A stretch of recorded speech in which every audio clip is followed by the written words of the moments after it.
Bonsoir Bruno, Baptiste Després, Le Figaro. Ça fait quoi d'accrocher à son tableau de chasse Guardiola, Mourinho et ce soir Carlo Ancelotti? Non, mais ça, ce sont des constats individuels et j'aime pas ça. Ce qui me fait plaisir, c'est qu'on a bien préparé ce match avec mon staff et que nos joueurs ont répondu parfaitement à ce qu'on attendait d'eux, avec, je pense, surtout une très bonne première mi-temps. On a réussi à bien défendre, mais aussi à bien attaquer et à poser des problèmes à cette équipe. Et puis une deuxième où on a su faire preuve de beaucoup de solidarité et avec forcément du talent dans le but qui nous a permis de rester avec notre cage inviolée. Donc voilà, c'est une grosse performance de tout le monde, bien sûr, des joueurs, du staff, et une belle récompense pour le club, pour nos supporters. On est fiers.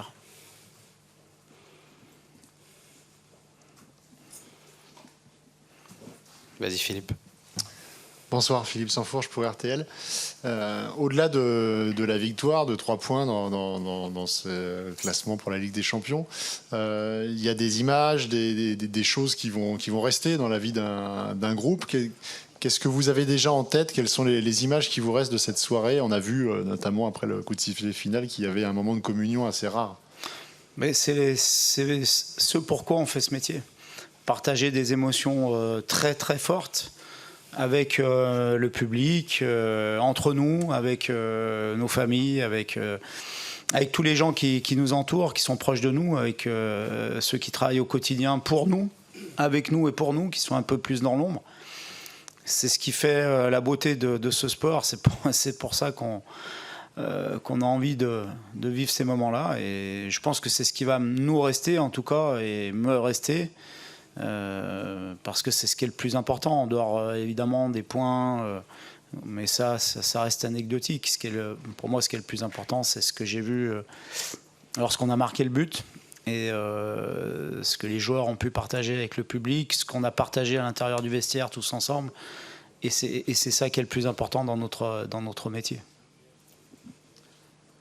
Bonjour Bruno. Bonjour. Hervé Penaud de l'équipe. Donc Boadi faisait ses débuts là, en Ligue des Champions, titulaire. Qu'est-ce que tu as pensé de sa performance? Vous l'avez vu comme moi. Il a 17 ans aujourd'hui. Et quoi de mieux pour lui que de fêter ses 17 ans avec une titularisation, une victoire et un gros match. Il a démontré tout le potentiel, tout le talent qu'il a. Et nous, on sait ce dont il est capable. Il a été un peu freiné par une blessure en début de saison qui a ralenti un petit peu sa progression. Mais comme c'est un garçon qui a une tête très très bien faite, il est revenu progressivement. Et c'est une belle récompense pour lui parce qu'il le mérite et parce qu'il a du talent pour jouer à ce niveau. Maintenant, vous savez, le football, c'est l'histoire d'une soirée. Il faut savoir confirmer. Mais je pense qu'il n'y a pas trop de soucis à se faire de ce côté-là avec lui. Bonsoir Bruno. Bonsoir Jean. Jean Essayé d'RMC Sport. Je vais être un petit peu taquin, mais de passer de Pep Genesio à Carlo Genesio en 6 ans, ça fait quoi? Parce que c'est quand même énorme ce que tu as réussi à réaliser à City et ce que tu réalises ce soir face au Real, même si je sais que tu n'aimes pas ramener les choses à toi. Non, mais après, c'est une fierté parce que forcément, ce sont 2 entraîneurs que j'admire.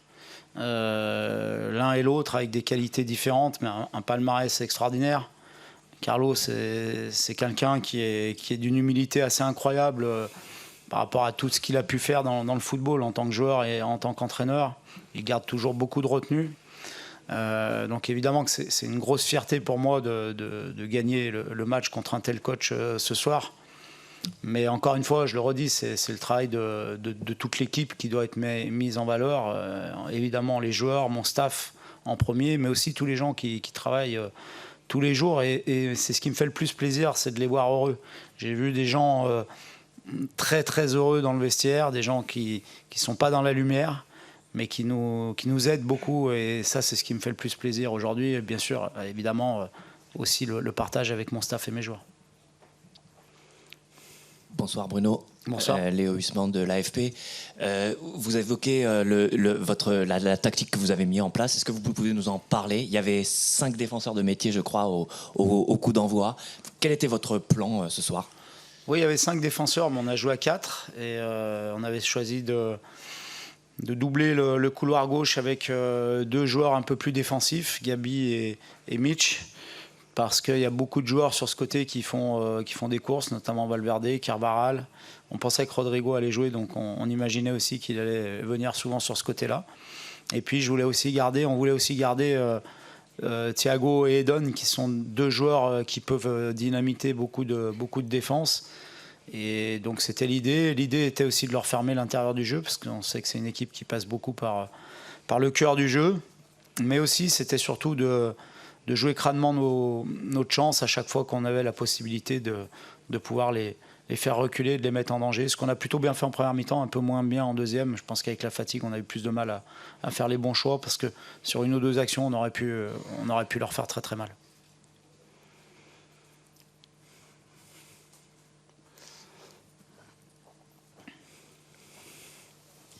Bonsoir, Marion Canu pour le Parisien.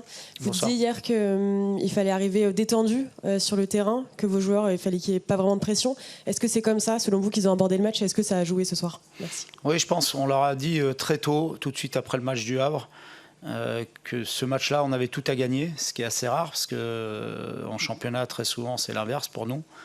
Et que du coup, il fallait vraiment aborder ce match avec beaucoup de sérénité, beaucoup de calme, sans aucune pression, parce que pour moi, il y avait 2 résultats qui nous étaient favorables ce soir, c'était un nul ou de gagner. Évidemment que la victoire rehausse encore la satisfaction. Donc surtout de jouer le match, de le jouer à fond, de ne pas être spectateur et de faire le strict minimum, de bien défendre et de se contenter de ça.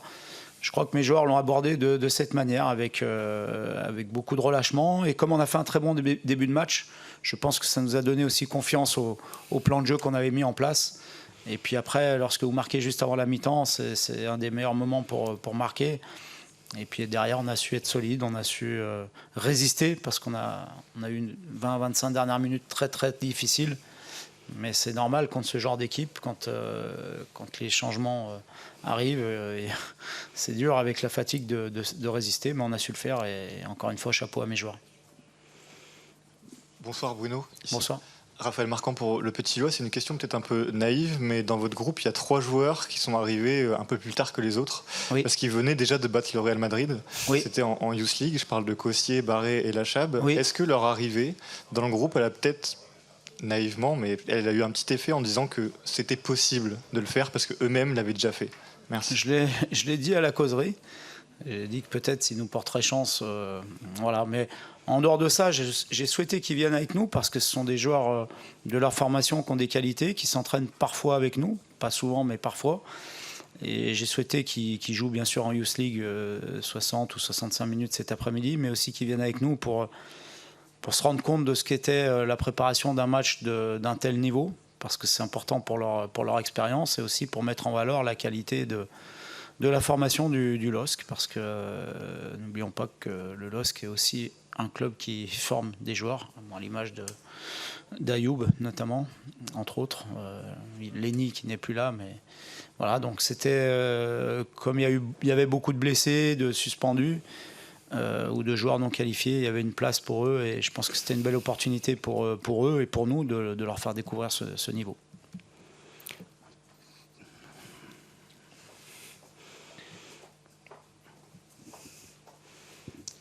Après la défaite au Sporting, tu nous avais dit que tu n'étais pas inquiet et qu'il ne fallait pas s'inquiéter. Tu confirmes ce soir avec une victoire face au Real. Il y a à l'Atlético, la Juve. Est-ce qu'il y a des raisons d'espérer justement de voir les Lillois utiliser ce genre de match ce soir pour espérer encore aller plus haut? En tout cas, ça montre qu'on est capable de le faire. Maintenant, il faut le reproduire, ce qui est quand même toujours le plus difficile au très très haut niveau. Aujourd'hui, on est tous très, très heureux. On va profiter de ce moment. On va vite se replonger sur le championnat, parce qu'on a un match encore samedi avant la trêve internationale. Et c'est un match, on sait qu'il y a les matchs post-Champions League sont toujours difficiles à gérer. Donc, il faut qu'on finisse bien avant cette trêve pour pouvoir après de nouveau repenser, bien sûr, au championnat, mais aussi aux affiches qui nous attendent en Champions League. Et ça montre que sur un match, on est capable d'inquiéter même les meilleurs clubs d'Europe ou du monde. Donc maintenant, il faudra reproduire ça, c'est jamais simple. Pas d'autres questions? Allez, la petite dernière, s'il vous plaît. Bonsoir, Romain Péchon pour le 11 Lillois. Vous l'avez évoqué rapidement, les arrêts de Lucas Chevalier, peu sollicité en deuxième mi-temps, il a été en tout début de match et à la fin décisif également. C'est un match qui confirme également tout son potentiel et à haut niveau contre le Real Madrid, ça marque les esprits aussi. Forcément, lorsque vous réalisez une telle performance au plus haut niveau du football européen, évidemment que ça relève encore la qualité de la performance de Lucas, même si il l'a déjà fait en championnat contre Strasbourg, notamment ici, où il nous a permis de prendre un point. Sinon, je pense que le match aurait été plié largement avant la fin. Mais là, c'est sûr, quand c'est en Coupe d'Europe, il y a une visibilité beaucoup plus importante et ça montre que surtout il est capable de gérer ses émotions dans ce genre de match, ce qui est très très important pour un gardien de but et pour le très très haut niveau.